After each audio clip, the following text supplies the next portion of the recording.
হাসরের ময়দানে যখন বিচার কার্য শুরু হবে তখন এক পিনপতন নীরবতা বিরাজ করবে। কোটি কোটি সৃষ্টির সেই মহাসমাবেশে একমাত্র মহান আল্লাহ রাব্বুল আলামিনের হুকুম ছাড়া কেউ একটি কথাও বলতে পারবে না। সেই চরম ভয়ের মুহূর্তে আল্লাহ তাআলা তার ইনসাফের পাল্লা স্থাপন করবেন।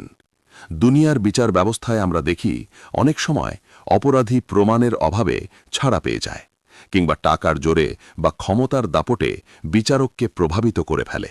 কিন্তু আল্লাহর আদালতে সেদিন কোনো উকিল থাকবে না, কোনো মিথ্যা সাক্ষী থাকবে না এবং কোনো ঘুষ বা সুপারিশও চলবে না। আল্লাহর বিচার এতটাই সূক্ষ্ম হবে যে তিনি সরিষার দানা পরিমাণ বা তার চেয়েও ক্ষুদ্র কোনো ভালো কাজ বা মন্দ কাজকেও সেদিন উপস্থিত করবেন। পবিত্র কোরআনে আল্লাহ বলেছেন, কেউ অনুপরিমাণ সৎকর্ম করলেও তাও সে দেখবে, আর কেউ অনুপরিমাণ অসৎকর্ম করলে তাও সে দেখবে। এই আয়াতের বাস্তবতা প্রমাণ করার জন্যেই আল্লাহ তাআলা পশুদের বিচার করবেন। এখন আপনার মনে প্রশ্ন জাগতে পারে, পশুদের তো বুদ্ধি নেই, তাদের ওপর শরীয়তের কোনো হুকুম বা বিধান ছিল না, তারা নামাজ পড়েনি, রোজা রাখেনি, হজ করেনি, তাহলে তাদের বিচার কেন? এর উত্তর হল, আল্লাহ তাআলা সেদিন প্রমাণ করতে চান যে তিনি হলেন আহকামুল হাকিমিন বা বিচারকদের শ্রেষ্ঠ বিচারক। দুনিয়াতে শক্তিধর প্রাণী দুর্বল প্রাণীকে আঘাত করেছে, শক্তিশালী বাঘ দুর্বল হরিণকে ছিঁড়ে খেয়েছে, কিংবা বিষাক্ত সাপ অকারণে কাউকে দংশন করেছে। যদিও পশুদের জন্য কোনো জান্নাত বা জাহান্নাম নেই, কিন্তু সেদিন কিসাস বা প্রতিশোধ গ্রহণের মাধ্যমে আল্লাহ তাআলা সমতা বিধান করবেন। এটি হবে মানুষের জন্য এক চাক্ষুষ প্রমাণ।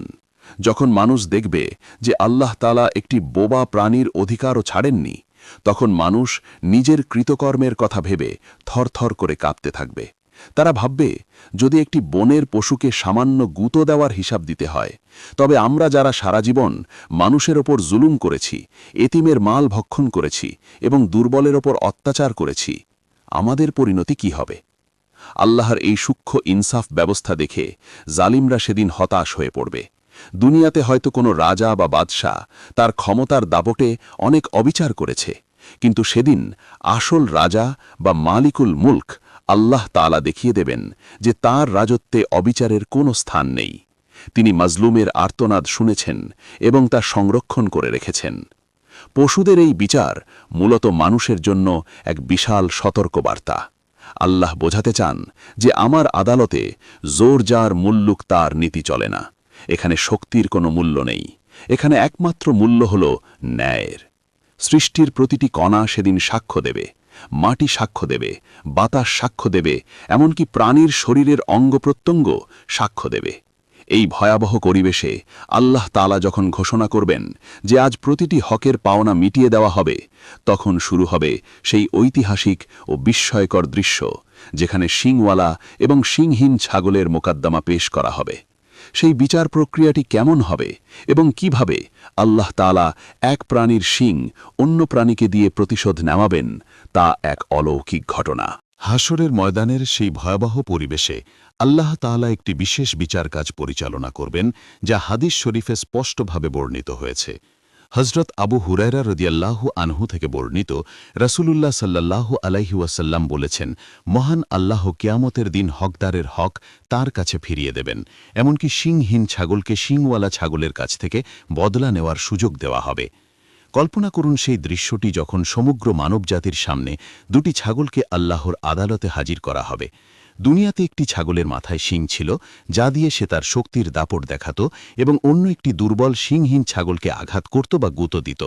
শিংহীন ছাগলটি দুর্বল হওয়ায় দুনিয়াতে সেই আঘাতের কোনো প্রতিউত্তর দিতে পারেনি বা নিজেকে রক্ষা করতে পারেনি। সে নীরবে সেই কষ্ট সহ্য করেছে, কিন্তু আল্লাহর কাছে সেই দৃশ্যটি রেকর্ড করা ছিল।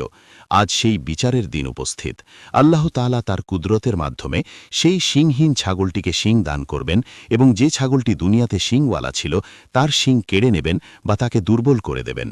এরপর আল্লাহ তাআলা সেই মজলুম বা নির্যাতিত ছাগলটিকে নির্দেশ দেবেন, তুমি তোমার পাওনা বুঝে নাও। দুনিয়াতে সে তোমাকে যেভাবে আঘাত করেছিল, আজ তুমিও তাকে ঠিক সেভাবে আঘাত করো। আল্লাহর আদেশে সেই শিংহীন ছাগলটি শিংওয়ালা ছাগলটিকে পাল্টা গুঁতো দেবে এবং নিজের কষ্টের প্রতিশোধ গ্রহণ করবে। এই প্রতিশোধ গ্রহণ কোনো ক্রোধ বা হিংসার কারণে নয়, বরং এটি হলো সমতা বিধান বা ব্যালেন্স তৈরি করা। দুনিয়াতে কেউ যদি গায়ের জোরে অন্যের ওপর চড়াও হয় তবে আখেরাতে আল্লাহ সেই দুর্বলকে শক্তি দিয়ে সবলকে পরাস্ত করাবেন। যতক্ষণ পর্যন্ত চুল পরিমাণ হিসাব বাকি থাকবে ততক্ষণ পর্যন্ত এই বিচার চলতে থাকবে। একটি প্রাণী অন্য প্রাণীকে খামচি দিয়ে থাকলে বা কামড় দিয়ে থাকলে সেটারও বদলা নেওয়া হবে। কোনো কিছুই আল্লাহর হিসাবের বাইরে থাকবে না। এই বিচার প্রক্রিয়াটি এতটাই স্বচ্ছ হবে যে কেউ বলতে পারবে না তার প্রতি অবিচার করা হয়েছে। পশুদের এই বিচার দেখে সেখানে উপস্থিত মানুষেরা, বিশেষ করে জালেমরা, ভয়ে থরথর করে কাঁপতে থাকবে। তারা নিজের চোখে দেখবে যে আল্লাহ তাআলা সামান্য পশুদেরও ছাড় দিচ্ছেন না। তারা ভাববে, আমরা তো জ্ঞানবুদ্ধি সম্পন্ন মানুষ ছিলাম, আমাদের কাছে আল্লাহর কিতাব এসেছিল, নবী এসেছিল, তারপরেও আমরা মানুষের উপর জুলুম করেছি। আমরা দুর্বলের সম্পদ কেড়ে নিয়েছি, কাউকে হত্যা করেছি, কাউকে অপমান করেছি। আজ আমাদের বাঁচার কোনো উপায় নেই। পশুদের এই কিসাস বা প্রতিশোধ গ্রহণ শেষ হওয়ার পর তাদের আর কোনো কাজ থাকবে না, কারণ তাদের জান্নাতে যাওয়ারও প্রয়োজন নেই এবং জাহান্নামের আগুনে পোড়ারও দরকার নেই। তাদের বিচার শুধুমাত্র আল্লাহর ইনসাফ প্রমাণের জন্যই অনুষ্ঠিত হবে। এরপর আল্লাহ তাআলা সেই ঐতিহাসিক হুকুমটি দেবেন, যা শুনে কাফেররা আক্ষেপের সাগরে ডুবে যাবে। সেই হুকুমটি হল কুন্তু তুরাবা বা মাটি হয়ে যাও। কিভাবে চোখের পলকে বিশাল বিশাল হাতি, ঘোড়া আর বাঘ মাটি হয়ে যাবে এবং তা দেখে কাফেররা কি বলবে। পশুদের পারস্পরিক প্রতিশোধ গ্রহণ বা কিসাস যখন সম্পন্ন হবে, তখন হাসরের ময়দানে এক অভাবনীয় দৃশ্যের অবতারণা হবে। বিচার শেষে শিনহীন ছাগল তার প্রাপ্য বুঝে পেয়েছে এবং নির্যাতিত প্রতিটি প্রাণী তার উপর করা অন্যায়ের বদলা নিয়েছে। এখন আর কোনো প্রাণীর প্রতি কারও কোনো দাবি দেওয়া অবশিষ্ট নেই। যেহেতু পশুদের কোনো রূহ বা আত্মা নেই যা জান্নাত বা জাহান্নামের অনন্তকালের জীবনের জন্য তৈরি, তাই তাদের অস্তিত্ব টিকিয়ে রাখার আর কোনো প্রয়োজন নেই। তাদের সৃষ্টি করা হয়েছিল কেবল দুনিয়ার ভারসাম্য রক্ষা এবং মানুষের উপকারের জন্য। হাসরের মাঠে তাদের উপস্থিতি ছিল কেবল আল্লাহ ইনসাফ প্রমাণের একটি মাধ্যম মাত্র। এই বিচার পর্ব শেষ হওয়ার পর মহান আল্লাহ তাআলা সেই ঐতিহাসিক ও চূড়ান্ত আদেশটি দেবেন। তিনি সমস্ত পশু পাখি, বন্যপ্রাণী এবং কীটপতঙ্গকে উদ্দেশ্য করে বলবেন, কুন্তু তুরাবা, অর্থাৎ তোমরা সব মাটি হয়ে যাও। আল্লাহ এই হুকুম উচ্চারিত হওয়ার সাথে সাথেই এক অলৌকিক ঘটনা ঘটবে। চোখের পলকে হাসরের ময়দানে উপস্থিত কোটি কোটি প্রাণী, বিশাল আকৃতির হাতি, গর্জনরত সিংহ, দ্রুতগামী ঘোড়া এবং আকাশচুম্বী উট সবাই মাটির সাথে মিশে যাবে। তাদের আর কোনো অস্তিত্ব থাকবে না। তাদের হাড়, মাংস এবং শরীর ধুলোয় পরিণত হবে এবং তারা মাটির স্তূপে রূপান্তরিত হবে।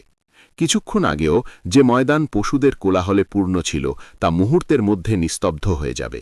সেখানে শুধুই পড়ে থাকবে মাটির স্তূপ। তাদের এই বিলুপ্তি হবে অত্যন্ত শান্তিপূর্ণ। তাদের জন্য কোনো জাহান্নামের আগুন নেই, কোনো সাপের কামড় নেই বা কোনো ফেরেশতার প্রহার নেই। আল্লাহ তাআলা তাদের অস্তিত্বকে চিরতরের জন্য মিটিয়ে দিয়ে তাদের শান্তি দান করবেন। এটিও আল্লাহ রহমতের একটি অংশ, কারণ তিনি নিষ্পাপ প্রাণীদের অনন্তকালের কোনো কষ্টের মধ্যে ফেলতে চান না। এই দৃশ্যটি হাসরের ময়দানে উপস্থিত মানুষদের, বিশেষ করে পাপী এবং কাফেরদের মনে এক গভীর ও তীব্র আলোড়ন সৃষ্টি করবে। তারা এতক্ষণ ধরেই বিচার প্রক্রিয়া দেখছিল এবং ভাবছিল পশুদের পরিণতি কি হবে। যখন তারা দেখবে যে পশুরা বিচার শেষে মাটি হয়ে সমস্ত ঝামেলা থেকে মুক্তি পেয়ে গেল, তখন তাদের অন্তরে এক বিশাল আক্ষেপের জন্ম নেবে। তারা নিজেদের ভয়াবহ পরিণতির কথা চিন্তা করে শিউরে উঠবে, কারণ তাদের বিচার এখনো বাকি এবং তাদের সামনে অপেক্ষা করছে জাহান্নামের লেলিহান শিখা, লোহার হাতুড়ি এবং অনন্তকালের যন্ত্রণাদায়ক শাস্তি। পশুদের এই মাটি হয়ে যাওয়া বা অস্তিত্বহীন হয়ে যাওয়াকে তখন তাদের কাছে সবচেয়ে বড় নিয়ামত বা সৌভাগ্য বলে মনে হবে। এই দৃশ্য দেখেই পবিত্র কুরআনের সূরা আন-নাবার সেই বিখ্যাত আয়াতটি নাজিল হয়েছে, যেখানে কাফেররা চিৎকার করে তাদের মনের সুপ্ত বাসনা প্রকাশ করবে। কাফেরদের সেই হাহাকার এবং তাদের শেষ পরিণতি কি হবে? পশুরা যখন মাটির সাথে মিশে গিয়ে চিরশান্তি লাভ করবে, তখন সেই দৃশ্য দেখে হাসরের ময়দানে দাঁড়ানো কাফের এবং পাপিষ্ঠদের বুক ফেটে দীর্ঘশ্বাস বের হবে। তারা দেখবে যে যেই পশুদের তারা দুনিয়াতে তুচ্ছ মনে করত, আজ তারা কত সহজেই আল্লাহর আযাব থেকে মুক্তি পেয়ে গেল। অথচ মানুষ হওয়ার কারণে, জ্ঞান ও বিবেক থাকার কারণে আজ তাদের কঠিন হিসাব দিতে হচ্ছে। তাদের সামনে তখন জাহান্নামের ভয়ঙ্কর আগুন দাউ দাউ করে চলছে এবং ফেরেশতারা শিকল নিয়ে প্রস্তুত। পালানোর কোনো পথ নেই, লুকানোর কোনো জায়গা নেই। এই চরম হতাশা এবং ভয়ের মুহূর্তে কাফেররা চিৎকার করে উঠবে এক করুণ আকুতি নিয়ে। তাদের সেই আর্তনাদ পবিত্র কোরআনের সূরা আন নাবার শেষ আয়াতে আল্লাহ তাআলা হুবহু তুলে ধরেছেন। আল্লাহ বলেন, যেদিন মানুষ তার কৃতকর্ম দেখতে পাবে এবং কাফেররা বলবে, হায় আফসোস, আমি যদি মাটি হয়ে যেতাম। তাদের এই আক্ষেপের মূল কারণ হল মাটি হয়ে যাওয়ার অর্থ হল অস্তিত্বহীন হয়ে যাওয়া। যার কোনো অস্তিত্ব নেই, তার কোনো বিচারও নেই, তার কোনো শাস্তিও নেই। কাফেররা সেদিন ভাববে, যদি আল্লাহ আমাদের মানুষ হিসাবে সৃষ্টি না করে গরু, ছাগল বা কুকুর হিসাবে সৃষ্টি করতেন, তবে আজ আমরাও এই পশুদের মতো মাটি হয়ে যেতাম এবং জাহান্নামের চিরস্থায়ী আগুন থেকে বেঁচে যেতাম। দুনিয়াতে তারা যে বিবেক ও বুদ্ধিকে গর্বের বিষয় মনে করত, আজ সেই বুদ্ধিই তাদের জন্য কাল হয়ে দাঁড়িয়েছে। তারা মৃত্যুকে ডাকবে, কিন্তু মৃত্যু আসবে না। তারা ধ্বংস হতে চাইবে, কিন্তু ধ্বংস করা হবে না। তাদের সেই চিৎকার হাসরের ময়দানের আকাশ বাতাস ভারী করে তুলবে, কিন্তু সেদিন সেই আফসোস তাদের কোনো কাজে আসবে না, কারণ তওবা ও ফিরে আসার সময় অনেক আগেই শেষ হয়ে গেছে। প্রিয় ভাই ও বোনেরা, কিয়ামতের দিন পশুদের এই বিচার এবং কাফেরদের এই আক্ষেপ কোনো রূপকথা নয়, এটি পরম সত্য। আজ আমাদের শ্বাস চলছে, আমাদের তওবা করার সুযোগ আছে, আমরা এখনও মাটি হয়ে যাইনি, কিন্তু একদিন আমাদেরও মাটির নিচে যেতে হবে। আসুন সেই ভয়াল দিন আসার আগেই আমরা নিজেদের শুধরে নিই, অন্যের ওপর জুলুম করা থেকে বিরত থাকি, হোক তা মানুষ বা কোনো অবলা প্রাণী, কারণ আল্লাহর আদালতে ইনসাফ নিশ্চিত। যদি এই আলোচনাটি আপনার হৃদয়ে সামান্যতম ভয় বা অনুশোচনা জাগিয়ে থাকে, তবে ভিডিওটি শেয়ার করে আপনার পরিচিতদেরও সতর্ক করুন। কে জানে, হয়তো আপনার একটি শেয়ারের কারণে কেউ পাপ পথ ছেড়ে সত্যের পথে ফিরে আসবে। আল্লাহ আমাদের সবাইকে হাসরের ময়দানের সেই কঠিন লজ্জা ও শাস্তি থেকে হেফাজত করুন এবং পশুদের মতো নয়, বরং সম্মানজনকভাবে জান্নাতি যাওয়ার তৌফিক দান করুন। আমিন।